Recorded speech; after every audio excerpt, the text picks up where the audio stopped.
Quand t'as une communauté de 700 abonnés et que tu sors une nouvelle vidéo, tu fais l'unanimité, mais plus ta communauté grossit, plus les avis divergent, ce qui est logique. Oui, la vidéo commence comme ça, il faut prendre le train en marche avec moi. Et c'est le train de la... De la hype, oui on est au courant, laisse les adultes parler maintenant. Sur la dernière vidéo, j'ai commis pas mal d'erreurs que j'aimerais corriger, mais avant, j'aimerais vous lire certains commentaires, et en lisant ces commentaires, je vous expliquerai la raison du pourquoi je traite mes vidéos de cette manière-là. Car certaines personnes semblent perdues et ne savent pas trop sur quel genre de chaîne YouTube ils sont tombés.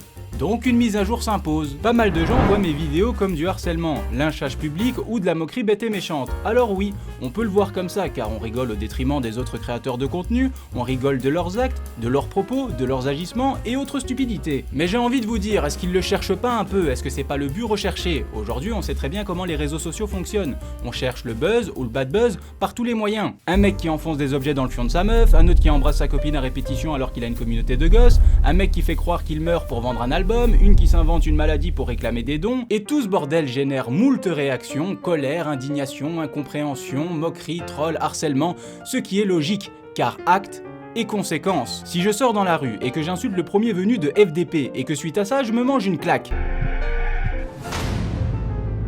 je vais difficilement pouvoir m'en plaindre et les gens qui ont assisté à la scène vont difficilement pouvoir me défendre. Le monsieur, il est méchant, il m'a giflé. Oui, mais c'est moi qui l'ai cherché. Quand tu postes ce genre de truc. Nous sommes pas des salopes. Nous sommes pas vieilles, nous sommes intelligents dans la tête. Et j'ai bu une Monster, et je vais vous le montrer. Et j'ai bu une Monster, et je vais vous le montrer. Choupette, poupette, coupette, coquette, 7 sur 7 en soquette, ainsi c'est chaussées raquettes, poquette, c'est plus qu'un poquette, c'est des bêtes qui tournent, c'est des lance-roquettes. Évidemment que les gens vont se moquer, mais qui leur a demandé de poster ça? Qui? Absolument personne. Alors pourquoi ils le font? Eh bien c'est très simple, ça leur rapporte gros parce que ça fait parler les gens, on leur accorde de l'attention et cette attention tu peux la convertir en argent. Ce sont des adultes majeurs, responsables, conscients de leurs actes, qui récoltent uniquement ce qu'ils ont semé eux-mêmes. Rien n'est injuste dans l'histoire, prouvez-moi le contraire. Je peux pas, tu vois, je peux pas. Oui, je sais, arrête de gueuler, mais essaye toujours. C'est pas beau de frapper sur des handicapés pour des vues. Oui, c'est pas bien de taper sur quelqu'un qui a un handicap. J'ai honte, tu n'imagines même pas à quel point. Mais est-ce que prendre les gens pour des cons, c'est bien? Non! Utiliser une maladie que tu n'as pas pour réclamer des dons, est-ce que c'est bien? Non! Plagier un livre et vendre un torchon aux gens, puis couper l'accès du livre en question alors que les gens ont payé, est-ce que c'est bien? Non! Le gaspillage alimentaire, le mensonge, est-ce que c'est bien? Non! Et il y a quelques jours de ça, elle a abandonné ses animaux de compagnie à la demande de son mec. Propos balancés par son oncle, lien en description à 36 minutes et 11 secondes pour plus de preuves. Et est-ce que c'est bien? Tous en cœur! Non! Alors c'est quoi le problème? Sous prétexte qu'elle a un handicap, on doit valider la moindre de ses conneries et tout pardonner? On est où? Sur Koh-Lanta et son handicap c'est son totem d'immunité? Alors pour ceux qui se posent la question, les animaux vont bien. Ils ont été récupérés par une dame qui visiblement a un peu plus de cœur que Morgane et a trouvé une famille qui a bien voulu s'en occuper. Ça c'est ce que j'appelle une bonne action. Cette dame commence super bien son année. C'est super drôle de rabaisser le contenu d'une personne handicapée pour faire des vues et en plus de dire qu'elle a cherché son harcèlement. Cette vidéo est vraiment préjudiciable. Morgane a incontestablement des retards de développement qui sont ouvertement et explicitement moqués et rabaissés dans cette vidéo. En plus de ça, le harcèlement y est justifié. C'est clairement du harcèlement lié au handicap. On ne se moque pas des erreurs d'élocution ou des activités d'une personne handicapée. C'est grave. Alors je vais pas vous mentir, la première fois que j'ai lu le commentaire de Monsieur Joubs, tranquille dans mon canapé, j'ai pété un câble et je me suis dit... T'es con ou quoi? Puis j'ai bu une tisane, je me suis calmé et je me suis dit bon, c'est peut-être de ma faute s'il a mal compris ma vidéo. Donc on va recommencer et faire les choses calmement, correctement et plus détaillées. Alors bouclez vos ceintures et en voiture Simone! Ça faisait un peu pervers cette phrase. Morgane Makeup a un handicap, une craniosténose. La craniosténose, c'est quoi? Une déformation du crâne. Quelles sont les conséquences liées à ce handicap? Eh bien techniquement, il n'y en a pas, puisque les personnes atteintes d'une craniosténose se font opérer dès leur plus jeune âge pour éviter tout problème de développement ou retard justement. Une fois opérés, les enfants porteurs de craniosténose simple n'ont pour une très grande majorité aucun problème de développement. Par contre, chez une minorité d'enfants porteurs de craniosténose simple, et dans une proportion plus importante, les enfants porteurs de craniosténose complexe peuvent avoir des difficultés d'apprentissage ou des troubles psychomoteurs, le plus souvent assez discrets, informe le professeur professeur Erline. Il faut retenir que le développement psychomoteur est souvent très bon. En résumé, t'as une craniosténose simple, t'as aucun souci de développement et aucun retard mental, t'as une craniosténose complexe, tu peux avoir des soucis d'apprentissage, rien de bien grave, et des problèmes psychomoteurs liés au langage et au déplacement, mais ils sont souvent très bons. Donc à part une tête déformée et de l'asthme, Morgan Makeup n'a aucune maladie, puisqu'elle a fait l'opération. Deux fois en fait, à 2 mois et à 11 mois. À 2 mois, t'as eu ta première opération? Oui, Et à 11 mois, la seconde? c'est ça, ouais. Morgane, elle n'a pas de maladie. Morgane, elle est née. Morgane, elle est née avec une malformation crânienne. Voilà. Ça, on est d'accord, ok, mais elle a pas de problème pour danser.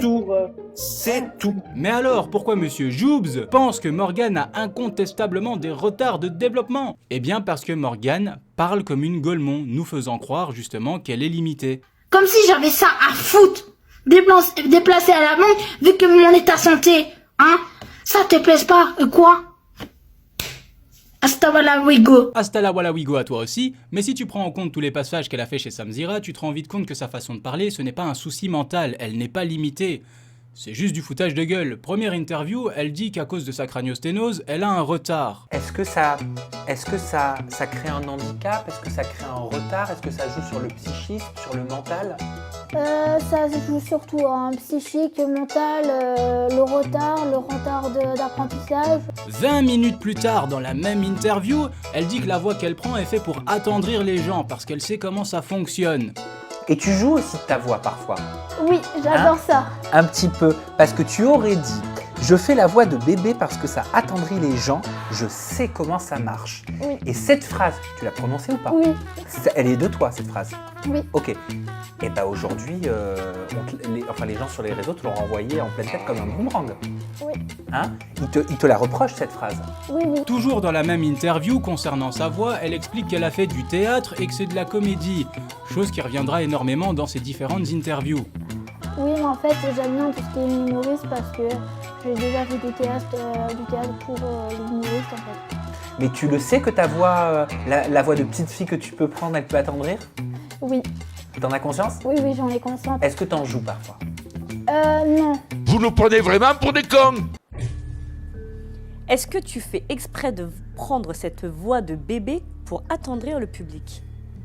La vérité, j'ai déjà eu la question avec Sam, oui. Oui, tu fais exprès? Cash, t'as pas été aussi cash la dernière fois? Oui, je suis consciente parce que, en fait, ça c'est à cause que j'ai déjà fait du théâtre. Donc j'en fais exprès. 4e ou 6e passage chez Samzira, dans l'émission appelée Aja 140, Sam balance une théorie sur la voix de Morgan Makeup, et Morgan saute sur l'occasion pour valider la théorie de Sam, pour dire « Oui, c'est bien ça, c'est à cause du harcèlement que j'ai subi quand j'étais petite que je prends cette voix-là. » Je me dis que peut-être étant petite, parce que il faut se mettre à la place des gens, t'as dû être peut-être moquée. Voilà, il y a dû avoir des gens qui se sont beaucoup moqués de ça, beaucoup moqués de cette malformation, et peut-être que comme que tu utilisais une voix légère, petite, pour attendrir, parce que quelque part c'était une sorte de carapace qui te protégeait, et que tu as grandi en fait de cette façon-là, et tu continues de te protéger du monde extérieur en utilisant cette voix. Mais c'est ma théorie. Ouais, ça reste la tienne. Si, c'est vrai. Si, c'est vrai. Mais moi je crois que c'est la théorie suivante qui est la bonne. Moi, ma théorie, c'est que tu prends peut-être cette petite voix de bébé, justement pour que les gens aient de l'empathie envers toi et peut-être même pitié de toi et mettre de côté justement tout ce que tu peux faire un peu de négatif sur les réseaux sociaux. Tous ces bad buzz que tu fais, après on va dire « Oui, mais écoutez comment elle parle, ça se voit qu'elle est fragile, elle est malade, etc. » Voilà. Pour moi, c'est enjoué et je trouve pas ça... Drôle. Je trouve pas... C'est au-delà de drôle, je trouve pas ça très cool de faire croire aux gens que tu as cette personnalité qui au final est fausse. Et je suis tout à fait d'accord avec elle, pour moi elle en joue, et très bien d'ailleurs. Et comme expliqué dans ma première vidéo, il y a quelques extraits qui traînent sur les réseaux avec sa vraie voix. Si, c'est vrai. Ah franchement, je m'adore, parce que je fais rigoler tout le monde. Salut tout le monde. J'espère que vous allez bien. Attends. Évidemment, il faut que ça soit adapté à mon crâne. Trop content, j'ai les 2 nouvelles. J'ai 3 nouvelles collections. J'ai la riche, la naturelle et j'ai la métamorphique. La métamorphique. Oui, allô? Est-ce qu'elle a vraiment l'air d'avoir un souci d'élocution lié à une maladie quelconque? La réponse est non, mais je n'en veux pas à Monsieur Joubs et à d'autres d'être tombés dans le panneau, puisque moi-même je me suis fait avoir. Quand j'ai vu Morgane pour la première fois, j'ai eu pitié d'elle, je me suis dit non, la pauvre, les gens veulent vraiment une critique sur elle, mais jamais de la vie, ça se voit qu'elle a un problème. Mais ça c'était avant de comprendre tout ce que je suis en train de vous expliquer là maintenant. Au final, le seul handicap de Morgane, c'est la mythomanie, et non la fibromyalgie. Que j'en avons des fausses maladies. Et oui, pour certes qu'ils disent que j'ai fait une cagnotte, oui c'est vrai parce que ce temps-là j'avais pas les moyens.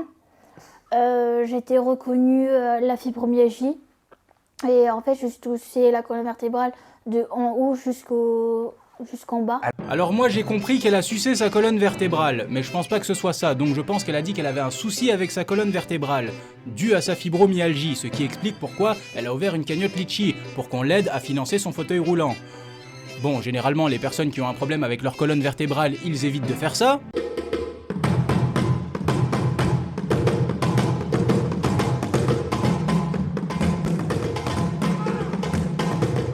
Mais bon, après je ne suis pas docteur donc je peux me tromper, alors admettons, Morgane a un problème avec sa colonne vertébrale, ouvre une cagnotte Litchi pour qu'on l'aide à financer son fauteuil roulant. Mais question, l'argent que tu gagnes avec les réseaux n'est pas suffisant pour l'acheter? Ton incapacité à travailler. Oui c'est ça, mais moi ma fourchette c'est 200 à 300 € par mois. Pourtant t'as des vidéos sur TikTok qui font des millions de vues. Oui, mais c'est que moi, en fait, je vais vous expliquer la moitié de l'argent, je le garde pas pour moi. Je traîne l'idée d'une association, c'est la Maraude. Et la Maraude aide les SDF. Oui, mais association ou pas association, l'État, il considère que c'est de l'argent que tu perçois. Donc si tu dépasses ces 1700, tu les as déjà dépassés? Non. Malgré tes millions de vues sur TikTok? Non, je les ai pas... En fait, il n'y a pas longtemps que j'ai activé la bêta. Mais voilà, c'est ça, parce que le programme bêta, il permet d'être rémunéré plutôt bien, non? Oui, c'est surprenant. Et tout est parfaitement logique, hein. Elle gagne 5000 balles par mois, mais elle se verse que 200 ou 300 € parce que visiblement, elle n'a pas besoin de manger ou de payer ses factures. Du coup, le reste de l'argent, elle le donne à une association. Mais comme elle a donné tout son argent à une association, elle sait plus acheter son fauteuil roulant. Du coup, elle ouvre une cagnotte Litchi pour qu'on l'aide à payer son fauteuil roulant. Tout est parfaitement logique, hein. Plus c'est gros, plus ça passe. Mais c'est bizarre, hein, parce que ton association n'a pas reçu 1 € de ta part. Morgane Makeup, voilà, si c'est bien ça son nom, hein. Donc qui se permet de dire que tous les dons qu'elle recevait de ses vidéos, qu'elle nous les reversait. Donc c'était pour vous dire qu'on n'a jamais reçu de l'argent de sa part, que ce soit par PayPal ou par chèque ou par virement bancaire. La seule chose qu'elle nous a envoyée, c'est la force quand elle vient dans nos lives. Donc elle vient, c'est vrai qu'elle vient dans nos lives, elle vient pour discuter, elle nous ramène de la force. De temps en temps, elle nous envoie des cadeaux, c'est la seule chose qu'elle nous a fait. Donc elle vous a menti comme elle nous a menti à nous. Nous, on n'a jamais reçu 1 € de sa part. C'est pour ça qu'une plainte sera déposée. Pas étonnant que les gens vraiment atteints d'une maladie ont pété un câble et ont créé une pétition à son encontre. Bonjour, suite aux nombreuses prises de position de Morgane Makeup sur TikTok, Instagram et YouTube, nous, collectif de malades aux pathologies invalidantes, nous demandons le retrait de ce compte. En effet, après s'être auto-diagnostiquée atteinte de fibromyalgie, elle le dit elle-même dans ce qu'elle appelle son livre mis un temps sur une plateforme d'auto-édition, retiré aujourd'hui pour plagiat et pour une atteinte grave à la langue française, Morgane Aumonte a commencé tout un travail pour attirer l'attention et la pitié d'un public jeune, et parfois naïf, qui n'a pas connaissance des véritables enjeux. Elle crée une cagnotte en ligne pour le financement d'un lit médicalisé et d'un fauteuil roulant électrique, alors que nous la voyons sur ses lives danser et virevolter sans gêne particulière, et elle explique qu'on soigne sa pathologie à coups de dafalgan. Pendant un live qui restera mémorable, elle se saisit d'une paire de béquilles de marche pour imiter et insulter les problèmes de déplacement des malades, sans aucune empathie. Mais elle avoue que sa cagnotte était une erreur, et elle retire ou essaye de retirer les vidéos compromettantes. Comme le public commence à douter de sa pathologie invalidante, elle exhibe ses cartes d'handicapés et de mystérieuses feuilles blanches qu'elle baptisera pompeusement plainte pour harcèlement, mais se livre avec ardeur au harcèlement sur ses détracteurs en les poursuivant de messages malveillants et de menaces sur les réseaux. Ce genre de personne ne doit pas sévir sur les réseaux, car non seulement elle donne une image catastrophique des véritables malades atteintes de pathologies invisibles, elle pratique un racket financier sur un public souvent ignorant des conséquences de ces maladies et pratique allègrement l'insulte en direct, banalisant ainsi l'insulte et le harcèlement du public qui n'est pas d'accord avec elle. Elle essaye de monétiser ses pathologies, allant jusqu'à faire payer le droit de parler avec elle. Les valeurs de l'humain sont où dans ses comportements outranciers? Ça c'est bien parlé, vieille chouette. Si je dois vous faire la liste des dires de Morgan Makeup, ça donnerait ça. Elle a une craniosténose, un retard mental, une fibromyalgie, la maladie de Crohn, elle est asthmatique, dyslexique, elle voit les fantômes, elle a sauvé tout son quartier des flammes, elle est chanteuse, danseuse, autrice, prof de Zumba, comédienne et pas canadienne, ça n'a rien à voir, elle aide les SDF et elle a frôlé la mort au moins 4 fois. Et ça, ce n'est qu'un échantillon de ses propos. Mais est-ce que vous commencez à voir où est le problème? Démêler le vrai du faux commence à être sacrément compliqué. Alors non, je n'appelle pas au harcèlement, je ne fais que rigoler sur les conneries qu'elle nous balance, le tout en vous donnant les informations. Et niveau harcèlement, même si je suis pas pour, elle n'a pas besoin de moi, elle se débrouille déjà très bien toute seule. Vous pouvez entrer. Avec cette putain de grève de merde là. Mais la réponse de rentrée, bah t'as qu'à payer, t'as qu'à travailler jusqu'à tes 64 ans et faire ta gueule. Fermez vos gueules. Travaillez jusqu'à 64 ans. C'est rien du tout, 2 ans de plus, c'est bon. Le sujet est clos, pensez ce que vous voulez, je pourrais pas faire plus détaillé. Enfin si, je pourrais, mais j'ai la flemme. Un peu plus tôt dans la vidéo, je vous ai dit que je vous expliquerais pourquoi je fais mes vidéos avec humour et de manière un peu rentre-dedans, en prenant position quand je donne mon avis. Et là, c'est ma sensibilité personnelle qui va parler.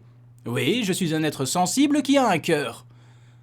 Enfin, ça dépend des jours. Mais pour avoir un toit au-dessus de ta tête, tu dois travailler. Un travail n'est pas forcément une corvée, surtout si t'as de bons responsables et que t'es entouré par de bons collègues qui peuvent devenir comme une deuxième famille. Mais le monde du travail étant cruel, tu peux aussi être entouré par des collègues de merde qui n'en branlent pas une de leur journée et gagnent pourtant le même salaire que toi. Avoir des responsables qui négligent complètement le côté humain et qui ont ce besoin de te montrer qu'ils sont chefs et ne vont pas hésiter un seul instant à te foutre de la pression inutilement, ce qui va engendrer du stress, voire une dépression. Pour les créateurs de contenu, c'est pareil, hein, même s'ils sont à leur compte, c'est pas évident non plus parce qu'ils sont dépendants de leur vue. Et bien qu'ils proposent des vidéos de qualité, les vues ne sont pas toujours au rendez-vous. Ils sont dans un stress permanent qui les oblige à faire toujours plus et évitent de prendre des pauses par peur d'être oubliés par leur communauté, ce qui peut générer également stress, angoisse, voire une dépression. En conclusion, on donne tous de notre personne pour pouvoir vivre décemment. Ce n'est pas facile tous les jours, mais chacun gère comme il peut. Et de l'autre côté, on a ça. Et je comprends pas, c'est quoi ces gens-là de la police? Le respect, qui nous insultent à chaque fois. On est rien, on est des petits, mais on est bientôt du ciel. Un contenu poubelle, ridicule, paresseux, gênant, où la notion de travail n'existe même pas, et ces personnes-là gagnent très bien leur vie à coût de 10K par mois.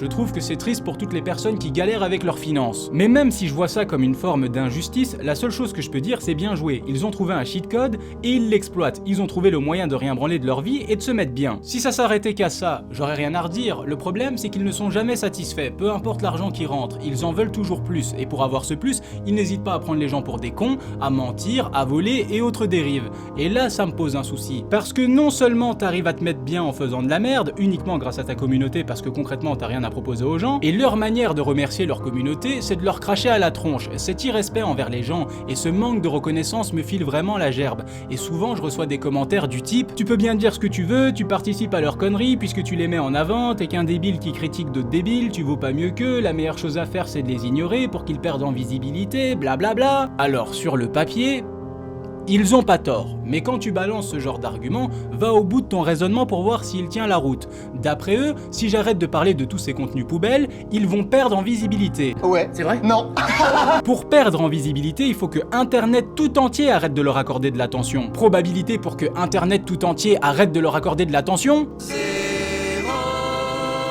Parce que qu'on le veuille ou non, ils sont une source de divertissement. De plus, sur internet, tu as tous les types d'éducation, tu as tous les types de maturité et tu as tous les âges. Va faire comprendre à un gamin de 10-12 piges que ce qu'il regarde, c'est de la merde. Et pour terminer, l'être humain ne peut s'empêcher de donner son avis, de tout remettre en question et d'apporter un jugement sur tout ce qu'il voit. Donc face à la connerie...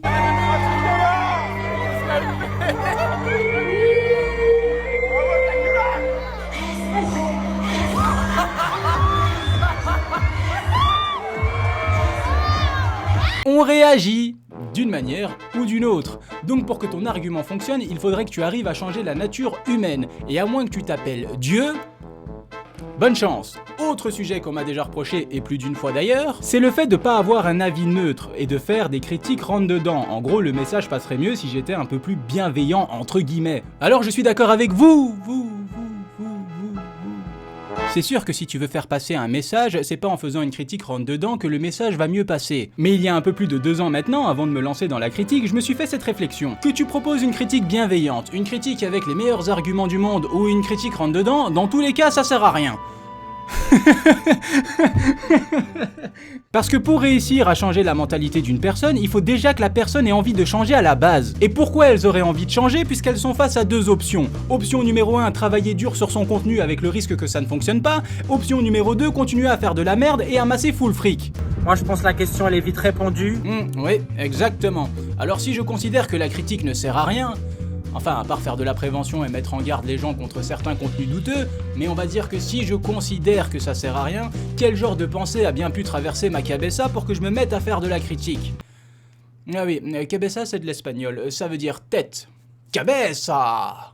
Eh bien, je me suis dit, on est face à des gens qui s'en foutent de leur image, prêts à tout pour la notoriété, quitte à sacrifier dignité ou valeur morale. On est face à une multitude de contenus poubelles. Est-ce que ce n'est pas possible pour moi de transformer ce coulis de chiasse qu'ils appellent vidéo en quelque chose de plus drôle, de plus divertissant, plus dynamique, faire un contenu plus travaillé, où l'humour serait au premier plan? Parce que concrètement, à part se taper la tête, accompagné de la phrase « Mais qu'est-ce qu'ils sont cons !» ou d'en rigoler, bah y a pas grand chose à faire, hein. Moi je suis ni un représentant de chez YouTube, ni la justice, ni le modérateur de l'internet. J'ai juste réussi à trouver une utilité à tout ce contenu vide. Donc je me suis mis au travail, j'ai testé un truc et j'ai remporté mon pari. Et si l'humour est au premier plan, ça veut dire qu'à mes yeux, tout le reste est secondaire. Ce que je veux dire par là, c'est que comme je suis obligé de me taper leur contenu, autant donner mon avis. Et s'il y a des polémiques autour d'un influenceur, autant vous donner les informations. Et si vraiment on est face à un youtubeur qui n'a rien fait de mal et que je suis face à un contenu que je considère comme mauvais, parce qu'il s'y prend mal, eh bien on va le taquiner, certes, mais on va le conseiller au passage, parce que justement le but c'est pas de faire des vidéos bêtes et méchantes. Je fais la différence entre mauvais influenceur qui s'y prend mal et influenceur aux actions problématiques, et en fonction de ça, j'adapte l'écriture de ma vidéo. Et que je le veuille ou non, malgré moi je fais de la prévention, même si c'est pas le but premier de la chaîne, et je pousse les gens à s'interroger sur le contenu proposé sur YouTube. Voilà comment mon contenu est né. Et c'était important pour moi de le préciser parce que pendant très longtemps j'ai eu une toute petite communauté qui ont eu le temps de comprendre à la fois le ton et l'humour de la chaîne et qui a eu le temps de s'adapter à moi. Mais forcément, quand tu passes de 1000 abonnés à 15 000 abonnés, puis de 15 000 abonnés à quasi 30 000 abonnés, et ça en quelques mois, bah il y a des gens qui débarquent et qui sont en mode c'est quoi ce truc? C'est de la merde. Écoute, c'est l'empereur Sekizan, tu vas t'y habituer, et au pire, si tu t'y habitues pas, je m'en bats les couilles. Alors on m'a fait remarquer quelques petites erreurs sur la vidéo de Morgan Makeup et on va corriger ça très rapidement. Urgent s'il vous plaît, et des prises multiprises s'il vous plaît. Des batteries externes et une multiprise. Alors moi je veux bien, hein, mais tu peux m'expliquer ce que va foutre un sans-abri qui vit dans une tente avec des batteries externes et une multiprise? Tu veux qu'il la branche où, sa prise? Alors sur cet extrait, je rigole, je me marre, bah parce que je ne voyais pas ce qu'un SDF allait foutre avec des batteries externes. Et très gentiment, il y a un mec, voire même plusieurs, qui a vécu dans la rue, ou vit toujours dans la rue d'ailleurs, qui m'expliquait un petit peu l'importance des batteries externes et de leur utilité. Et je vous avoue que je n'avais pas pensé à ça, manque de réflexion de ma part, c'était pas si idiot que ça. Alors on m'a fait également remarquer ceci, ces personnes-là ont un rythme très lent. Pour certains, rien que le fait de les toucher suffit à leur provoquer encore plus de douleur. Ils peuvent avoir un total de 18 symptômes. En conclusion, une personne atteinte de la fibromyalgie est techniquement incapable de faire ça. Une personne atteinte de la fibromyalgie peut danser, c'est tout à fait exact, je me suis mal exprimé dans la manière d'expliquer la chose, voilà ce que j'aurais dû dire. La fibromyalgie est une maladie qui est difficilement reconnue par les médecins en raison de ses nombreux symptômes. Au nombre de 18, les symptômes varient d'une personne à une autre, empêchant certaines personnes de se déplacer. On commence par une invalidité, c'est vrai, mais si on ne nous aide pas, on devient handicapé, parce que je ne pouvais vraiment plus rien faire. Mais vraiment plus rien faire jusqu'à que ma mère elle vienne me laver parce que je ne pouvais plus bouger un bras, ou ne pouvais plus bouger une jambe. Et Morgan Makeup, qui prétend être atteinte de cette maladie, a fait un appel aux dons dans le but de s'acheter un fauteuil roulant, ce qui sous-entend qu'elle a des soucis pour se déplacer. Par conséquent, une personne atteinte de la fibromyalgie avec ces symptômes précis est techniquement incapable de faire ça. Voilà, dit comme ça a beaucoup plus de sens. Ma faute, merci de m'avoir corrigé. Cela dit, si j'avais fait ça dans ma première vidéo, ma vidéo aurait perdu en rythme et la narration aurait été moins fluide, avec le risque que mes vannes aient moins d'impact. Faut comprendre aussi que quand je fais une vidéo, je dois faire des choix et j'ai plein de paramètres à prendre en compte. Mais bon, c'est c'est pas une excuse. Oui, mais non, car bien qu'elle s'est nommée Morgane Makeup, elle nous partagera plutôt sa passion pour les orthodons. C'est pas des orthodons, mais des octodons. Des orthodons, un octodon, une girafe ou un singe, je m'en fous un peu. Mais ça reste une erreur, j'ai juste répété ce qu'elle a dit dans sa vidéo. Dans sa vidéo, elle a dit que c'était des orthodons, donc moi j'ai répété ce qu'elle a dit. Et avec beaucoup d'assurance, ce qui me fait encore plus passer pour un idiot. Cette vidéo est une véritable déception pour moi, plein de petits problèmes cumulés devient un immense problème. Ajoutez à ça que beaucoup n'ont pas compris mes propos dans la vidéo, ce qui signifie que mon discours était confus. Un mois de travail pour se casser la figure à l'arrivée, quel désastre. Regardez ma tête. Ouais bon, ne la regardez pas de trop près non plus. Mais ça c'est la tête d'un mec qui a vraiment le seum. Mais bon, tant pis, on fera mieux la prochaine fois. D'ailleurs en parlant de prochaine fois, la prochaine vidéo portera sur les hommes alpha, la dépression et leur formation à la con. Bah, je sens qu'on va bien s'amuser. Sur ce, c'est la fin de cette vidéo. Si tu veux soutenir la chaîne, le bouton rejoindre. Prenez soin de vous, abonnez-vous, et c'est une fin de communication baby. Ouh, ça fait du bien quand ça s'arrête. Ouais. Move with the grooves, move like that, and now we move with the grooves, move